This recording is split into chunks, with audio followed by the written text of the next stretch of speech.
നമുക്കെല്ലാവർക്കും അറിയാവുന്ന പോലെ തന്നെ 2026 ഫിഫ ലോകകപ്പിനുള്ള സൗത്ത് അമേരിക്കൻ വേൾഡ് കപ്പ് യോഗ്യതാ മത്സരങ്ങളിൽ പോയിൻറ്റ്സ് ടേബിളിലേക്ക് നോക്കുകയാണെങ്കിൽ അർജൻറ്റീനയാണ് ഒന്നാം സ്ഥാനത്ത്.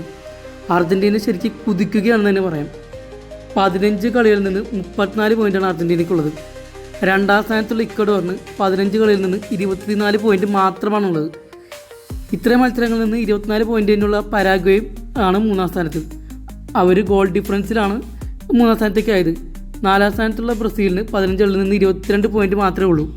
നമ്മൾ പറഞ്ഞു വരുന്നത് നാളെ രാവിലെ 5:30, അതായത് ഇന്ത്യൻ സമയം രാവിലെ 5:30 അർജൻറ്റീന കൊളംബിയയാണ് നേരിടുന്നത്.